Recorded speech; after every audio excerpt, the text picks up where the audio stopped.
The American Civil War was one of the bloodiest conflicts in American history. It claimed the lives of over 600,000 soldiers throughout the course of 4 years.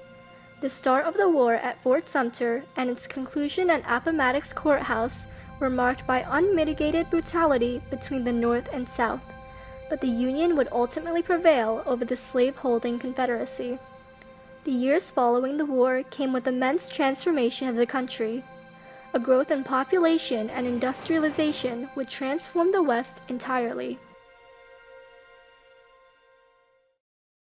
Now the literature is more realistic. It is about how people actually live, the pain that they feel, or the happiness as well. So there's not the depiction of everyone living in castles or Gothic-style homes, but they are living in realistic places, whether they be slums or middle-class homes or on farms. And it deals with the day-to-day minutiae of their lives. As many endured the harsh realities and disillusionment of the Civil War, a movement in art and literature known as realism emerged during this era. Previously, authors had emphasized imagination and emotion in their writing, a style known as Romanticism. However, the savagery of the war changed the perspective of the American people, and writers sought to portray life as accurately as possible. The brutal reality of the war shattered the nation due to the heavy price that Americans had to pay.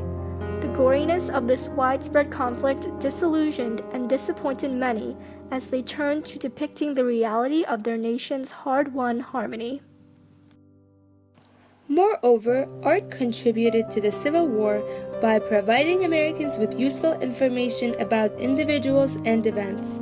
Through the use of oil paints, bronze, photographs, and engravings, people portrayed the conflicts and divisions of the nation at that time. The works of art were used as a way of understanding experiences, honoring victories, and grieving over losses.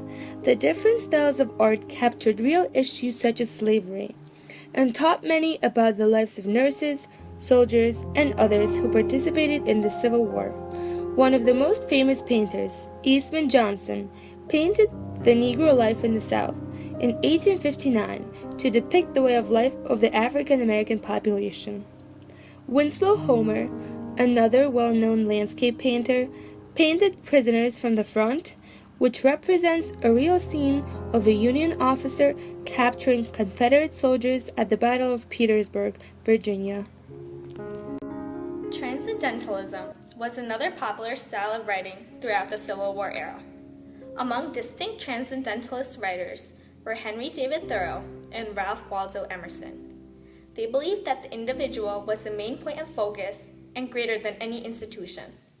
They also believed that the human mind was a guiding force in the world. This concept is not tangible, but rather abstract. Throughout nature, Emerson believes that humans have the key to unlocking mysteries, but cannot acquire the ability to comprehend the unforbidden knowledge of it.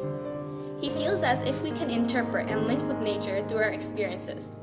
Both Emerson's nature and Thoreau's Walden encompass the philosophy that man must maintain his individuality, and he has the potential to discover the truth surrounding the hidden questions on his own. Man has to bring out the hidden potential within him and realize his capacity